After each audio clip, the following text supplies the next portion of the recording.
this webinar, which is organized by the eTwinning STEM Feature Group.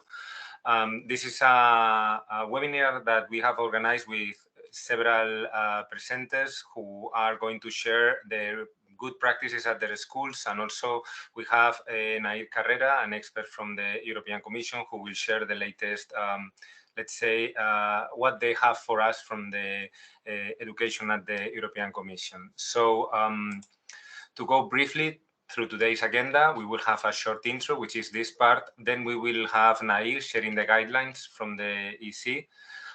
Finally, we will have several good examples. So I will disseminate what we do at my school in Spain. Then we will have Céline Loguel, and she will be sharing what she does at Erstein in France. Then Karen from Belgium, and Jakub and Martina from the Czech Republic. Finally, we will have some questions and answers that will try to solve any questions that through the webinar you may come up. So just a brief presentation of the presenters. So in order of appearance, well, myself, I am Rafa Montero. I am a teacher, mathematics teacher in a Spanish school with a background on engineering, and I am a scientist and Future Classroom Lab ambassador. And additionally, I am the moderator of the eTwinning STEM Feature Group. Then we have Nair. As you can see, she has a tremendous background. So let's just say that she is here to share with us all the good work they do at the European Commission regarding what they do on Code Week, what they do on Selfie, and so many new things that are of interest for the teachers. Then we have Céline. Céline is a teacher in Erstein in the Lycée Marguerite Jules Cernard. As you can see, she has a lot of experience in Erasmus projects, and she's also a teacher of physics and chemistry, which I hope I'm saying correctly. Yeah, and she is also working now in the with the Regional Ministry of Education of her region. Karen, she is from Merchtem in Belgium, and she works in the Sint Donatus Institute, and she has a background on biology, and additionally, she's also working in a lot of Erasmus projects. Finally, we have Jakub with a background on electrical engineering. He works in the Boticka Gymnasium at in the Czech Republic in Praga. And we have her colleague Martina. She is a mathematics and English teacher, and she works with Jakub in the Praga, in the Czech Republic, in the Boticka Gymnasium. So just a little intro to what is the STEM group. As you know, in eTwinning, there are several feature groups which are moderated by, in this case, the eTwinning group, the STEM group is moderated by myself. We have over 11,000 members, and we have been active since 2015. So we are one of the first eTwinning feature groups. I'm showing here a screenshot of the old eTwinning platform. As you know, through this month, there will be a transition, and we will have the new group will be shortly available in SEP, in the new European School Education Platform. We do many things. All of them have to do with STEM, as you know, science, technology, engineering, and mathematics. But especially, we like to disseminate European STEM projects. So we try to foster among our colleagues to have eTwinning projects regarding STEM and foster any Erasmus Plus initiative. I will put now in the chat a link. So for collecting easily the questions that may come up through the webinar, you will have this Decider where you can upload any questions.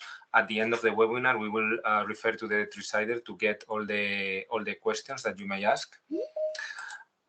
So that is all on my part. So thank you, and let's go for it. So Nair, the floor is now yours. You may take the presentation and follow. Thank you, Rafa. Thanks a lot for the invitation, for being here. I'm super happy to see some familiar faces around both at the European School and also in the chat. So as Rafa was saying, I'm here to tell you a bit about official thing that we are doing in the commission. I just so there are many things.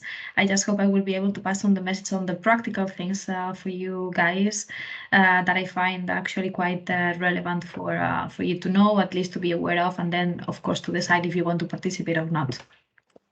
So before going into the presentation, the first thing I want to do with you, I am not sure, I can't see how many people we are now, but I would like to ask like this question to just to reflect with you. What do you think, what is the first thing that comes to your mind when you think about innovation in education?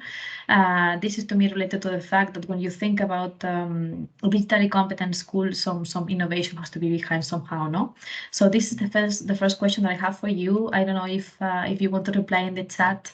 What would be the first thing for you when you think about innovation in education? If you can just say something, that would be great. I see that Nikki is typing. Thanks, Nikki.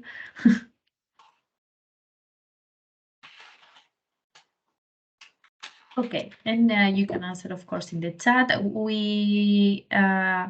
There's no other way to reply, right, Rafa? It should be in the chat, right? So I don't miss any answers. Otherwise, Rafa, you can also go ahead and tell me what you think about innovation education. Perfect. So collaborative work and tech. What about colleagues, Celine, Jacob? I saw your presentations. I know you're doing very, very good things, very innovative things as well.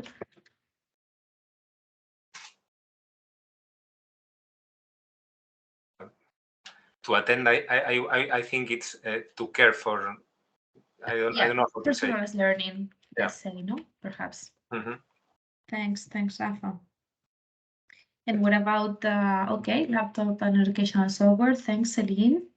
So this would be related to technology, infrastructure, and so on. And what about spaces? What do you think? Leticia, I see. Hi, Leticia. I see you're typing also. That is great to see you around.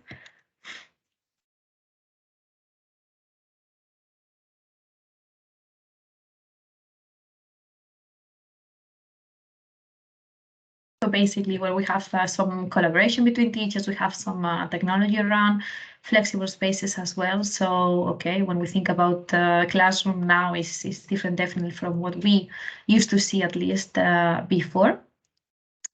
I see Karin is typing. I will just wait for this to come in and then I'll continue. Otherwise, we'll lose too much time. And then we go deep into this topic that I really like a lot.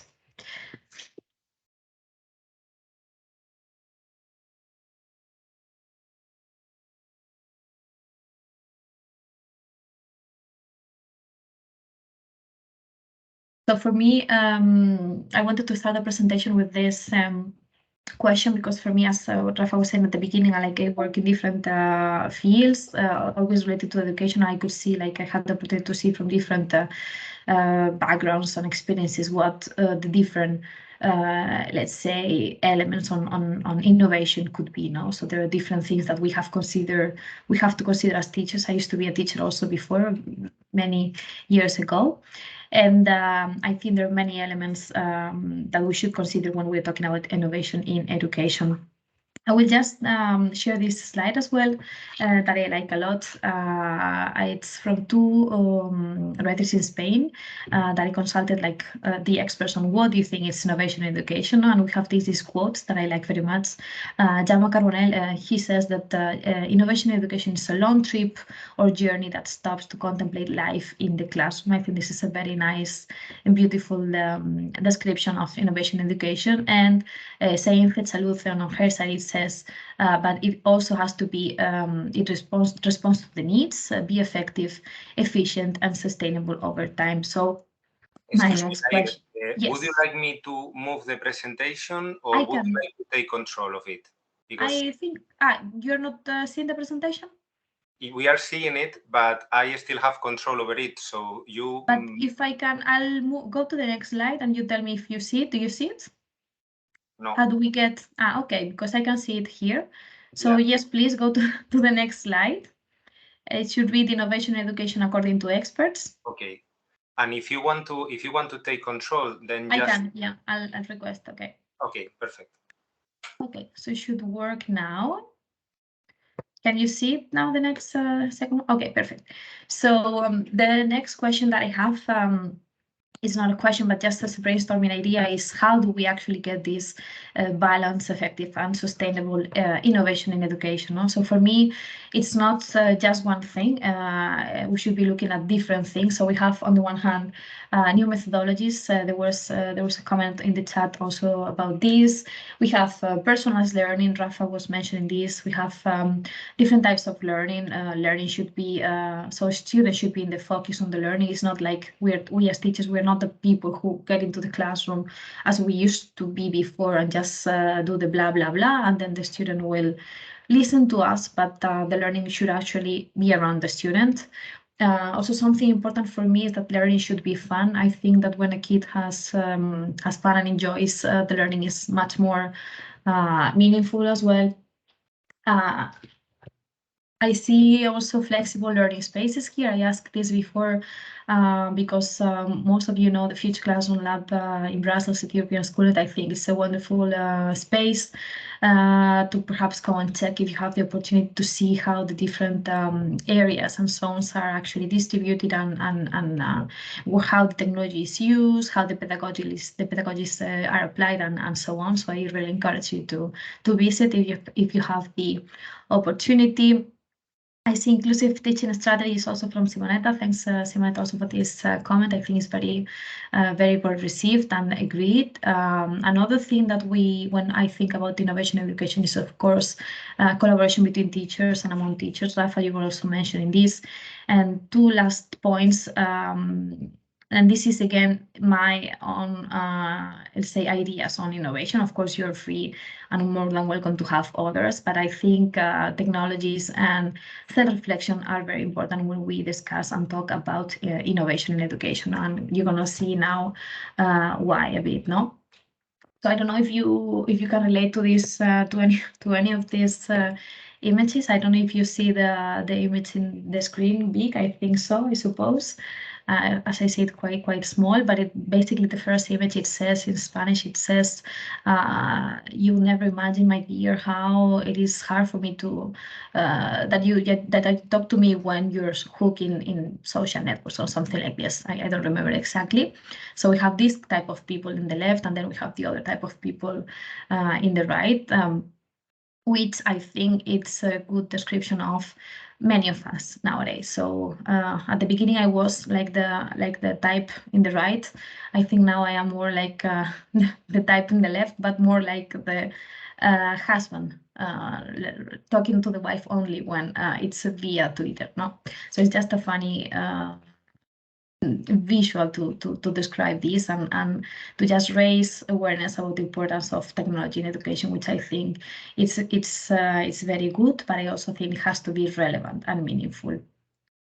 When we talk about technology in education, I want to flag this and be really let's say straight about the fact that not because we have technology in the classroom, it means that we need to use it. I think technology needs to have a purpose all the time, especially when we are teachers. So don't use technology because it's fashionable and we have to use it, but it really needs to have a meaning behind and a reason behind, no?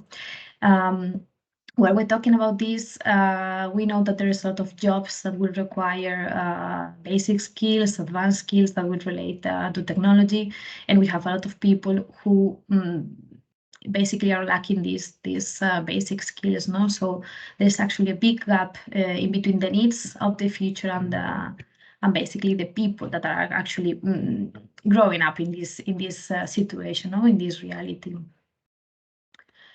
Again, this is another example of a number of companies which are actually struggling to recruit people with the necessary skills, and then again, 78% of people who their main challenge is actually to find new people with relevant skills. No, and this is one of the reasons, one of the, let's say, not main but important reasons why in the European Commission, they decided to create the Digital Education Action Plan. So this is the second edition. There was a previous edition in 2018, and this is the second edition. And this digital education action plan, it has many things. It has many actions for teachers. I will not mention them all because we're short in time, but I will just wanted to flag up the most important ones, and you will also get the presentation. So in case you're interested, you can of course check. There's basically two priorities. The actions in orange are those that I think they are more relevant for teachers. So we have the teacher academies, we have Erasmus Plus. I can't see the slides, Rafa, because the text is really small.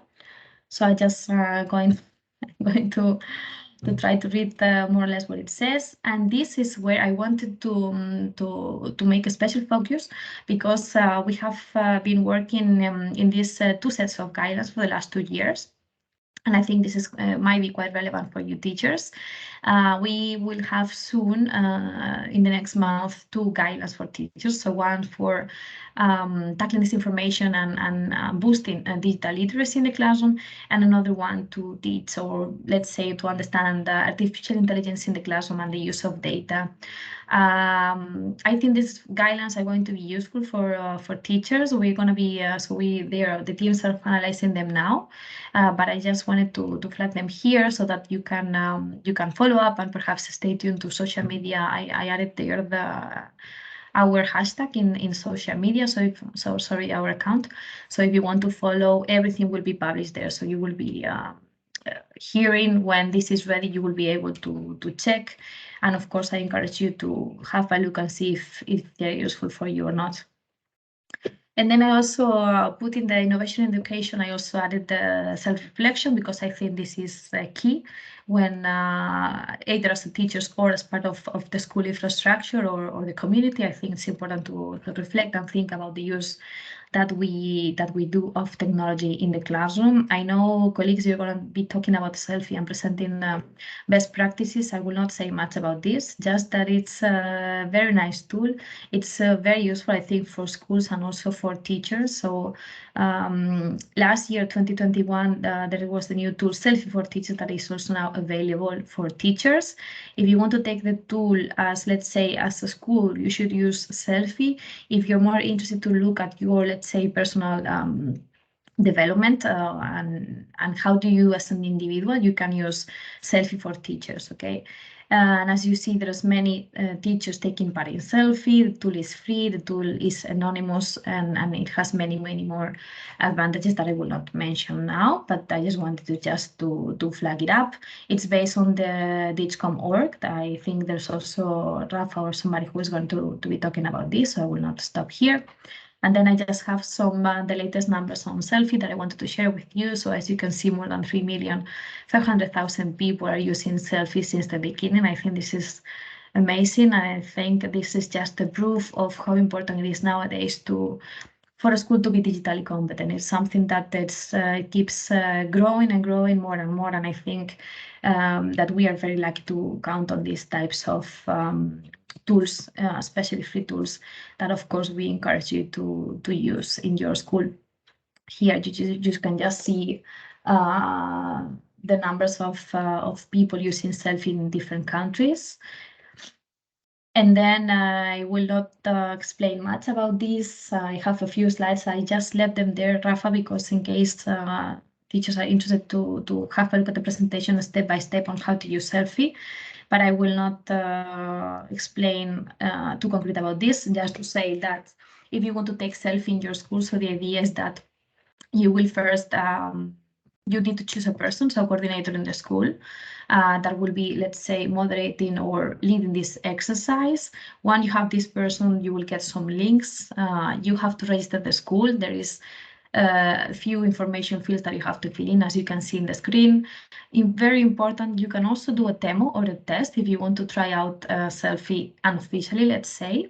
So whenever you have to, when it asks for the name of your school, if you want to do just a demo or a test, you just type test or demo, and the answers will not be, let's say, considered as official. So this is also a good thing that I wanted to mention. good thing about Selfie as well is that the questions can be customized. I think there's up to 10 questions that you can actually customize to your setting, to your school setting. If there is a new software that you are using, you can ask the teachers or students if you like it, you don't like it, and then based on this, you take action. Distribute the links to the questions, of course. I don't see anything, just for you to know, it's just and then an important thing when you get the results on Selfie, the idea, what we try to encourage teachers to do is that you get together with other teachers, you analyze the results and then discuss with each other on how to improve, how you can improve. So you will get, you will see your weaknesses, you will see your strengths, and then based on this, you take action. And ideally, you take Selfie again the year after, and you see you can compare and you see if you have improved, how, if there's still some weaknesses, and how you can address them. There's also a badge, a school badge that I really encourage you to ask for, because I think that anything that you're doing after your time at school, it should be rewarded somehow, let's say. So whenever there's the possibility to ask for this type of things, please do it, because it's also for us important that teachers can actually get recognized for their work and time and effort. And then last but not least, we are not dealing with Code Week in our unit, but still I wanted to flag up also, probably you know already, but if you don't, there is this Code Week initiative that I used to work in before, so it's like kind of my passion, and I think it's a wonderful opportunity for teachers to just get a bit more confident with technologies, try to start about helping students to think about coding, computational thinking, and all these type of things. Leticia is also here, so if there is any question, you can ask her as well. And Code Week is happening this year between the 8th and 23rd of October, if I'm not mistaken. So I really encourage you all from here to participate in either this type of initiative, Selfie, or any other initiative or project that you may see, that you may find around. Why? Because I know, as from my experience, that I met many teachers that sometimes I know it's not easy, sometimes I know it's challenging. We may think that, of course, we don't have the capacity perhaps to do a lesson plan on coding or computational thinking, but at the end, what I can tell you is that it really is really worth it. So I really encourage you to go out from your comfort zone and perhaps give it a try. And last but not least, I left here our accounts in social media. If there is anything that you found relevant, please send a tweet. If you found that the presentation was super boring, you can also send a tweet, and we will take it very positively, because indeed feedback is something that usually we as teachers should ask all the time. This is it from me. I think I spoke a bit more. Sorry about that. And Rafa, if there is any question, or I'll stay for a while, but if there is anything, don't hesitate to let me know. And thank you very much, everybody. Thank you very much, Nair. As always, a pleasure having you here, especially I know that you have made a big effort, so thank you very much for being here. What else are we going to do now? So now we are going to see good practices. So each of the speakers that we are going to have now is going to speak about what they are doing at their school, and something just to give some guidelines and examples for all the people here to just reflect on. So my school is Corazón de María, Codema. It's a school in Spain. We are in the north of Spain, and it is a very old school. It's 80 years. So you can imagine that the facilities were quite old. So there were a lot of things to do. So I'm going to show you how we have evolved in our school. So as you can see, and I imagine is a history in every school in Europe, we have shifted from, let's say, beamers to having use PowerPoint, and then we are now in the Microsoft Teams, digital learning, Google Classroom. So each of you may locate your school in any place in this timeline. So let's say that this is the usual timeline that each school is more or less following. So in my school, we shifted from having individual desks to having those old-fashioned desks together. It was the first innovation, let's say, that we did many years ago to incorporate collaborative work into our teaching practice. But then we did a change in the facilities. So we changed the way the chairs, the tables. We painted. We had special walls we can use for writing. So let's say that we modernized little by little each part of the school, always depending on budget, as you may know. But not all things you have to do from the beginning. There are very small steps that I highly recommend that can begin this movement. No, so first of them is a very easy way of organize like a language classroom. It's just a matter of having a place for the students to speak, a place for the students to interact, maybe do some kind of role playing. We dressed up a column in the language room as a place to telephone somebody in England. That's something very easy to do and that the students enjoy a lot. Additionally, we had a very old school library, so then the books are no longer used as we have technology that is quite quicker. So we took out many of the books which were quite old and we organized a place just to have any kind of discussion or a plenary session with the students. And not all things have to be done from the very beginning, so you can have like small pilots. So one of the things we did was that we had one room in our school that we changed completely. It was just one room and it was our pilot classroom, and we saw how things work there. Additionally, we prepare a media classroom. Again, when we had budget to do these kind of things, this obviously goes with some training for the teachers because you want these new facilities to be used by not only one or two teachers, but by most of them. Obviously, media classroom is going to be especially used by teachers who belong to the art department, but that doesn't mean that a mathematics teacher can organize a podcast activity with his or her students and therefore use the media classroom. And then came let's say, the big change. So once we have done these pilots, we have begun these small changes in several parts of the school, then we said, okay, we have learned enough. Now we are going to do a change in all the high school. In my school, we have students from kindergarten to grade 12. So we changed a full hall in the school, the one who was in the high school. So we bought new tables, new chairs, we painted everything, we took down the walls and put glass walls, which allow for more light to go in, and it made more comfortable the space. So the students really felt more comfortable with it.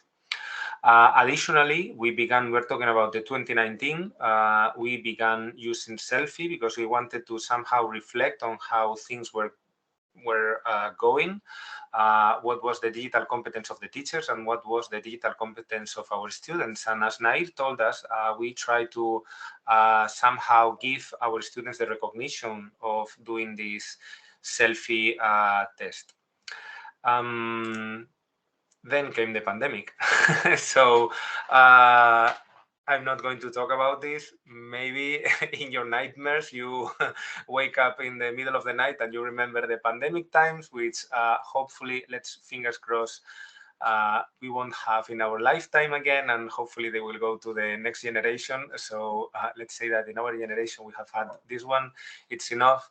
But as happened in almost all school in EU, we knew we weren't prepared for that. I mean, we had so many digital things. We thought that we were digitally competent.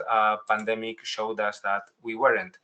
We tried to adapt as best as we could. And in my region, in Asturias, then the students we had to do some blended learning. So there was a big opportunity here because the teachers, we had to evolve our digital competence. So let's say that something good came from this. We learned how to give webinars to communicate online with our students, how to manage all the new remote things, how to do a presentation online, all these kind of things. So that in the end allowed in our school to have a more digital competence of the teachers. So what is the state now once we were after the pandemic? So in our school, we had 3 IT rooms. There was an online learning platform, and we had interactive whiteboards all over the school in almost every classroom, which we were changing into Promethean with this kind of big TV screens. We had a good Wi-Fi, which was mainly used by the teachers, and we had a parcel, and generally, though they weren't used by all of the teachers, we had the school accounts. So many teachers were more and more using them. So what happened after the pandemic on February 2022 was that the headmaster sent a letter to all the educational community, and they decided that we were going to do selfie in a big part of the school as a mean to see what was needed for the next step. What should we do next? And well, this was a very big effort to have all the teachers, a big amount of the students, even we had some families also who were doing the selfie. And at the end, this allowed us to have let's say a route, no, a path that allowed us to have some digital tools that were shared, that were done by most of the teachers, that were used by most of the teachers, and additionally, it allowed us to have like this vision of the future of our school, which is where we are right now. We are using tablets in grade 5 and 6. We are using iPads in grade 7 and 9. The idea is that the iPads are going to go to the next year. So next year we will have iPads from grade 7 to high school. And now we have like a bring your own device system, which is in grade 8 and in the high school, which will slowly next year be incorporated into the iPad project. Okay. To do this, and as Nair said before, our school, there was like a team of teachers who got the results from selfie and got the input from the European Commission that we have in all these digital, let's say, plans that are out there from the Commission. We also were aware of all these educational licenses that we have, school licenses in generally and in Edpuzzle. So we decided how, let's say, how we wanted to be the CODEMA, our school in the 21st century. And nowadays, we are also, I don't know in your countries, but in Spain, the teachers need to have a recognition of their digital competence. So we are beginning slowly by slowly to do the courses that entitle each teacher digital competence, a minimum digital competence. So we are talking in this B1 level of competence. So my advice to anyone out there who would like to do this kind of work is, first of all, that you need a teamwork. It's not going to be easy. You have to get the agreement of most of the educational community. It's difficult, but if you have like a good team who believes in this project, then the things progress, and especially the students, they adapt very easily to these kind of methodologies, and it's let's say that the future is brighter, let's say it in this kind of way. So that is all I wanted to share with you regarding my school. So I leave the floor to Celine. So Celine, the floor is yours. Yes, okay, I'll try to get control of, yeah. Okay, so let's talk a little bit about how it's going on in France, at least in my school. So I'm teaching physics and chemistry in a school in Erstein that is very close to Strasbourg, so very near to the German border.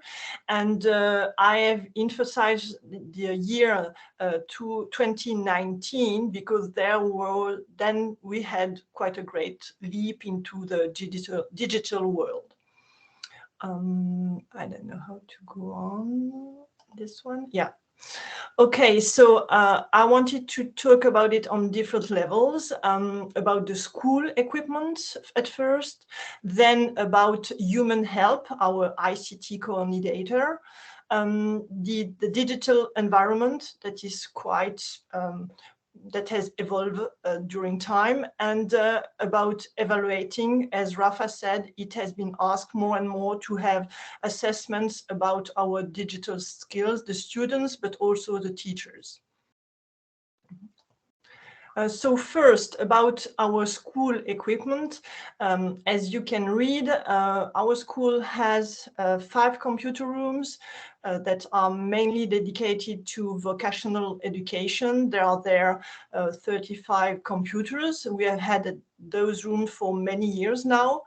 What is new from 2019 is a large project in our region, the east of France, that is called Lycée 4.0 in French. So it means high school 4.0, meaning that every student in high school is getting a laptop the time he enters the high school. That means at the age of 15 years old.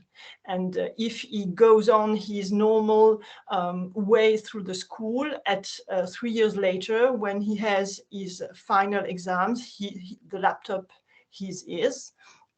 And then they have also equipped all schools with Wi-Fi hotspots to access a local secure network. Here in France, they always want us to be on very secure networks. To tell more about the school and the classrooms, we have a computer and a video projector in every classrooms. More and more classrooms are equipped with interactive whiteboards. And as a physics and chemistry teacher, I wanted to emphasize that we have computer-related sensors to perform experiments in our science labs. Then about our ICT coordinator, who is a teacher, but do some mission for us and to help us. His mission is both technical and pedagogical.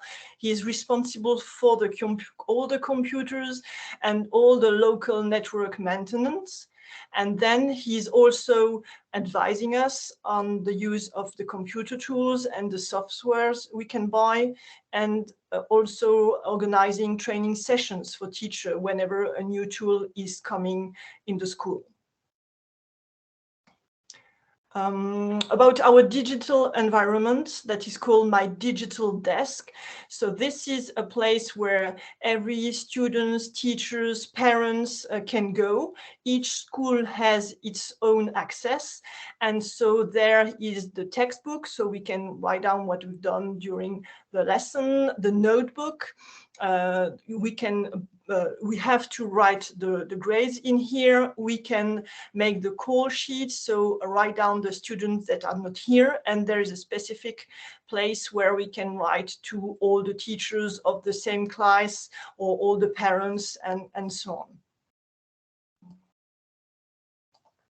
Furthermore, in this digital environment, there is a part to make some collaborative work that is actually on Moodle. So, well, Moodle is an online, a learning platform that is free of use. And here, each teacher can create a lesson and share it with the students he wants. So it's very convenient if we have large files or video we want to share, or even to make some assessments on this platform. Then, because all students have laptops, it has been decided that they wouldn't need any more textbooks. All textbooks will be digital. So the school is buying digital textbooks for the students. So the textbooks are in their laptop. So they shouldn't forget their laptop. And last part I wanted to talk about is about what we are trying to teach and to evaluate as digital skills. So teaching, I just wanted to say that as something new in our curriculum in grade 10, that is the first year of high school, we have a new subject called Digital Science and Technology. And in there is something very large to help students to know more about internet, the web, the social networks. So they use it, but most of the time they don't know exactly what's going on. So this is to make them aware of how to use it properly. And new is what is called PIX. PIX is actually a French public tool online that has been designed to make assessments of the digital skills. So teachers can do it on their own, but it's not compulsory for the moment. But for the students, it has become compulsory to take certifications for the pupils in grade 9 and in the final year of the secondary school. So this is a type of assessment that is about to spread over the country during the years to come. So that's all for me. Thank you very much. And I leave the floor to Rafa for the next one.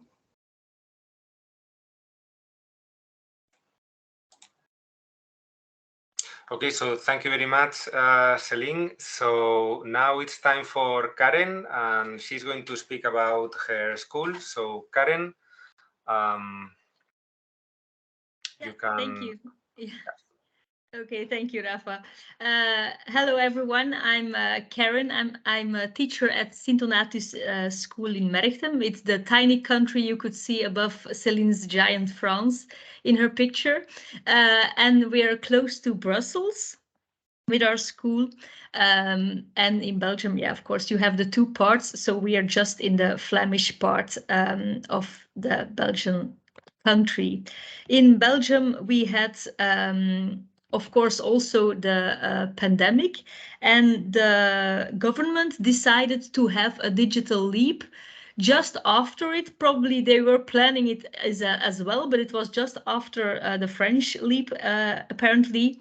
And this digital leap said that all schools should be having a good ICT infrastructure for all students from compulsory. It means from the age of preschool. They have to go from 4 years old in Belgium till 18. So the preschool until the high school, they need to have enough ICT tools. Of course, it should be also supported by the school policy.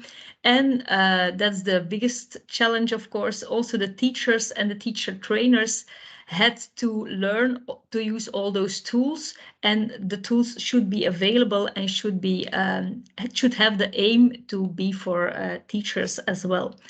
That was the challenge, and that was what we tried to implement at our school. So at our school, we have 4 things that we changed. We have a full-time technical ICT coordinator since last year.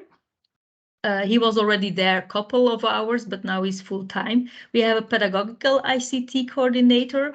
That's not only for the technical part, but she's like more looking for digital tools and explaining them to other colleagues.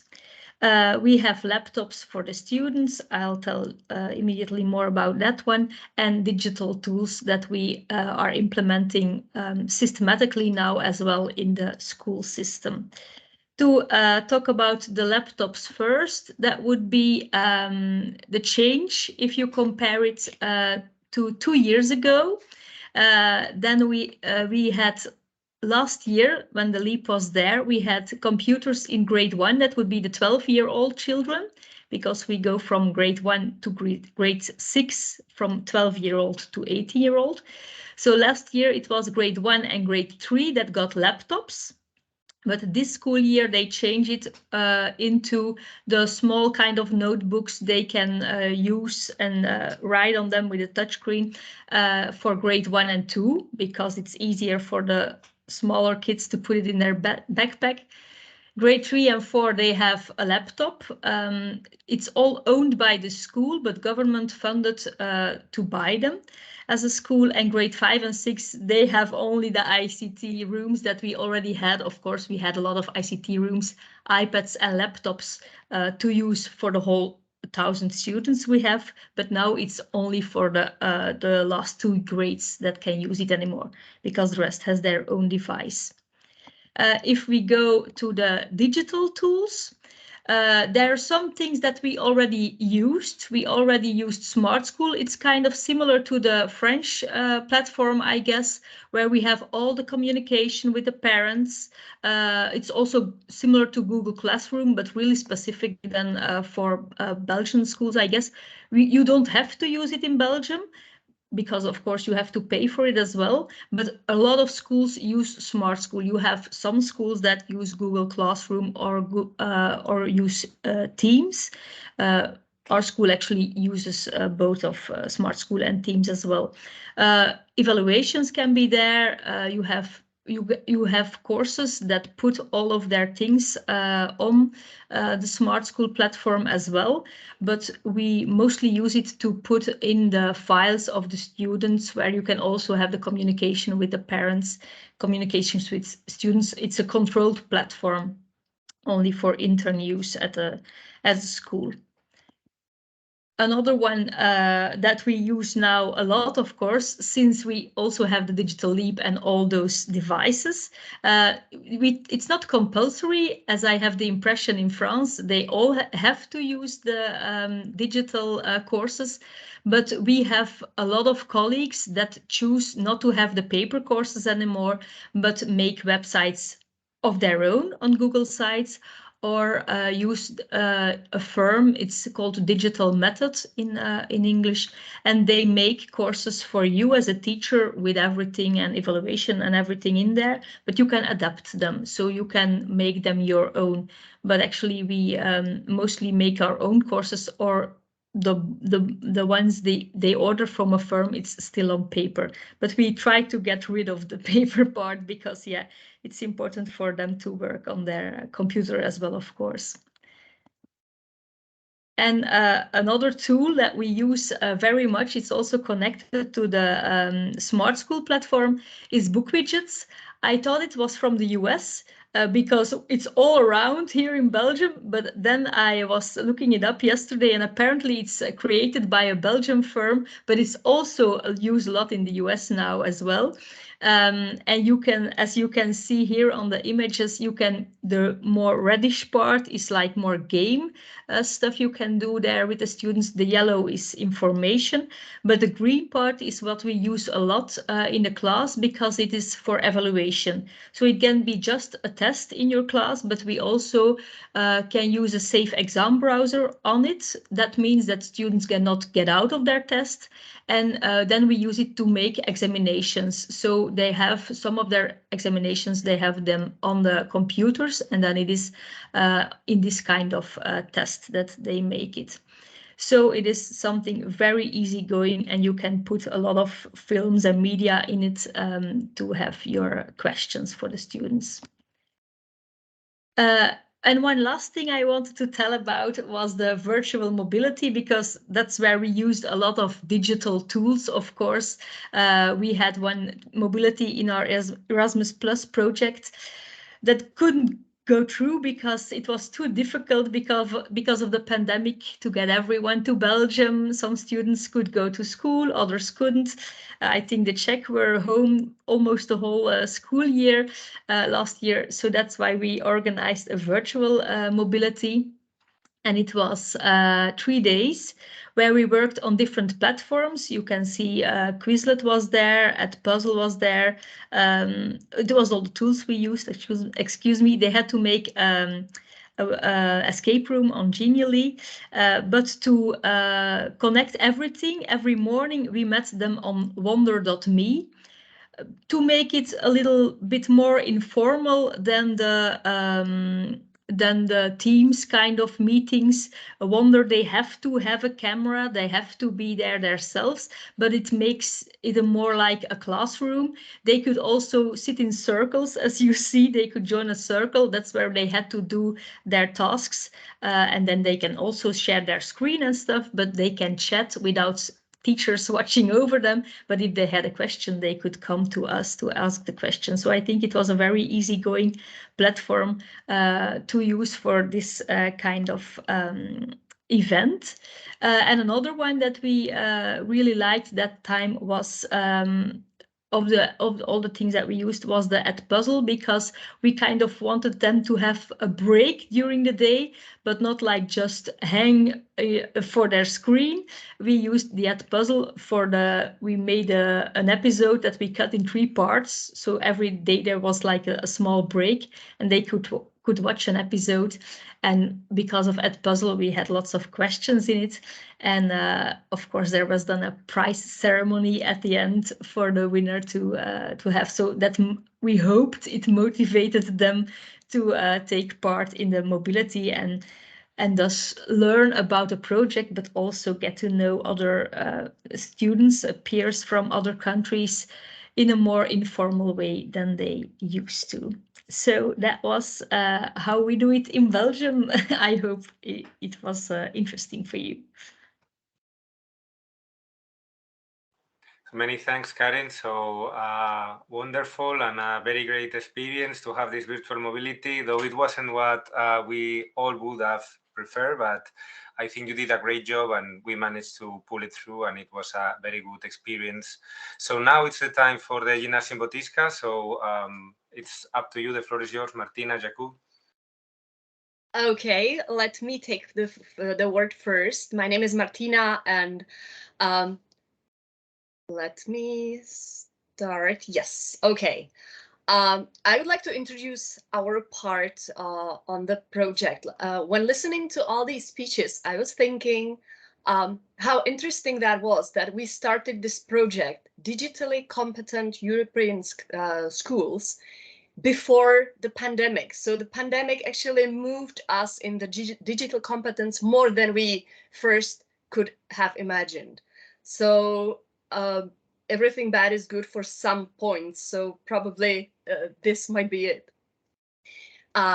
Okay, let me start with a short introduction of our school and our school. So as you can see in the picture as well, we are situated in a very old building. It's a building of 140 years, but our school actually dates back to 1957. So its history goes back to 65 years or something. We are situated in the very historical center of Prague, and we have been part of the Erasmus program since 2017. So this DCES project is our second finished project in this program. Our school is focused on science. So our curriculum tries to motivate students to take different natural studies, and for this, digital technologies are a vital support and an aim at the same time. Okay.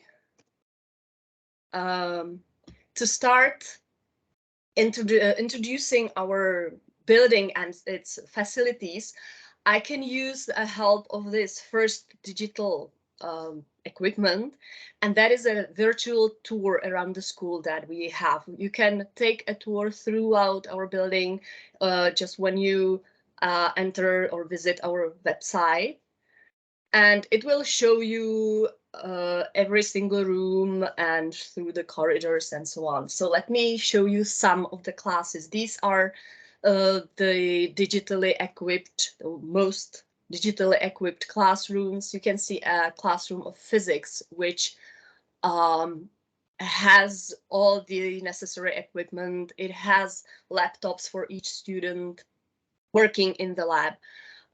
Like every single room, it has the data projector and a sound system.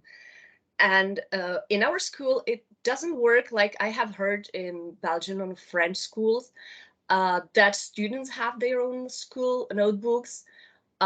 In our school, teachers have their notebooks that they carry around, and students can borrow notebooks from the school. So several classrooms have sets of notebooks or iPads that they can borrow for working in the school. In the upper right corner, you can see our IT classroom, which is open all day long, so students can take it, then they can use it whenever they have a spare time or yes. Our school has Wi-Fi, open free Wi-Fi for general use for students. And also it has an extra Wi-Fi for school laptops and for school work, so it provides a very good connection. In the left lower corner, you can see our math, quite newly designed classroom, which has different, well, it has iPods which are stored there, and it has the interactive board as well. The newest classroom is a language classroom, which has computers equipped for different activities like conversational with several people. It uses headphones for conversation, for group work, single work if necessary, and it also has an interactive smart board which supports all the work. Okay, our school provides our students a set of Microsoft Office programs, including the desktop versions. It operates on the system Windows, and there's a very wide range of programs that the students can use.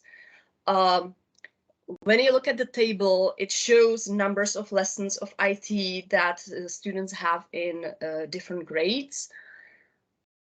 And they are also used, well, students have to write their sort of diploma work for the ending, for the graduation, and these IT classes help them with this as well.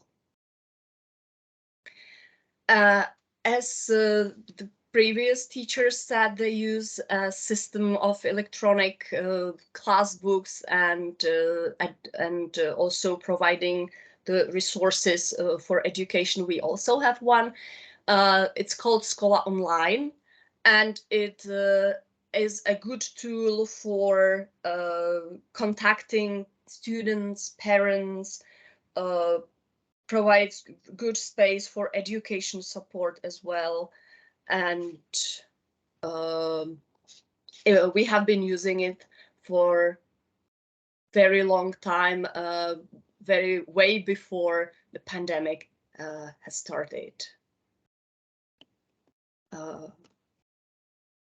Okay, can we go on? Yes. Okay, my last slide also touches the COVID pandemic. The Czech Republic very sadly holds one of the European records, and its number of months that our schools were closed. In years 2020 and 21, in those 2 school years, our schools were closed for 11 months in total. So that led us to taking the digital skills quite quickly, because we really had to work in distance learning for a very long time. We used a platform of Microsoft Teams most of the time. And I can say we can be kind of proud to say that we managed quite well, as not only the students, but also their parents very often confirmed that our education, even through the distance learning, was well put. Okay, so this is my part, and now I will ask my colleague Jakub to say a few words about subjects that improve digital skills that he has in our school. Hi, I'm Jakub. I'm from the same school like Martina, and I will continue with this presentation. So, yes. Okay, as you heard, we have 4 grades at the school. It means students have to study 4 years in our school. And from the second year of the study, students have opportunity to choose some subjects which they have to learn. Our school offer a lot of subjects focused to improve digital competencies. I teach some of these subjects, so I will introduce them too. I will talk about logical circuits, robotics, and cybernetics. As you can see from the name of these subjects, we try to improve students' digital competencies in these lessons. Then we also try to integrate some of these activities from these lessons into our Erasmus Plus projects. So on the next slide, you can see a kit for logical circuits. Its name is Voltik. On the right, you can see a diagram and instructions for assembling a digital lock. We used this task last school year in the Erasmus project. It was part of the Czech mobility. Students try to assemble this lock and understand how it works. With these exercises, we try to teach digital skills through the practical examples. To make it easier for the students, I created some textbooks for these kids. So next slide. Here you can see Robotic Kit. We use 2 types of these kits. On the left, you can see a Korean Robo Kit. The advantage of this kit is that the students can improve also manual activities because it is necessary to assemble the robot by using individual parts and screws and nuts and so on. After this, the robot must be programmed. For this part of the work, students use simple graphical interface.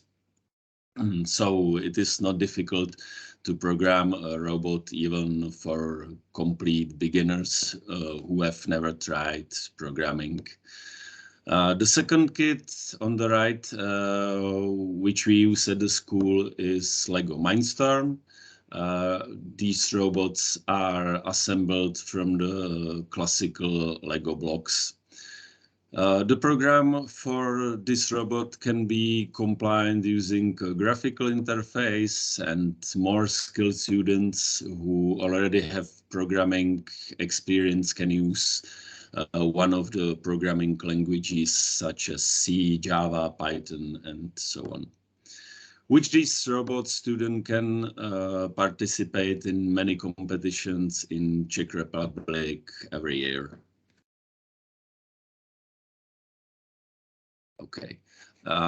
In the last year of the studies, students can choose the subject Cybernetics. Here in the picture, you can see the Arduino Kit. Again, I wrote some textbook for this kit, which starts with very simple tasks such as lighting diodes, and it ends with more complex and difficult tasks where students use, for example, combination of the shift registers to control other parts of the circuits and so on. Students work with these kits independently, so they can choose the type of the task that match their abilities. They can modify the task in different ways, and they can present to the other students the result of their work. and they can then discuss the advantages and disadvantages of their solutions. Now you can see that our school tries to be digitally competent in many ways.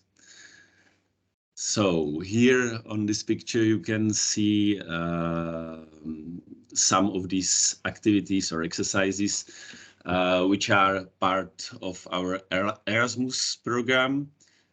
This is one of the previous projects. In this exercise, students had to assemble a robot. Then they try to win the race where they must transport teddy bear from the start to end. This activity was a great success for the students, and I hope not only for the students, because one of the team was also the teachers team. So the last slide. The last slide shows trailer for the movie Caught in the Net, which is the film, Czech film about the danger of the internet and social networks. This film shows in the quite shocking way how could be internet danger place for young people when they chat with the unknown persons in the online space. We also made this film as part of Erasmus program because it was very educational. And this is all about our digital competence school. So many thanks, Jakub, and many thanks to all the speakers. Many thanks, Nair, Martina, Celine, Karen, and Jakub for being here and sharing all the good work you do at your schools with all the people attending this webinar. Just a reminder that both the presentations and the recording will be shortly available in the eTwinning STEM feature group.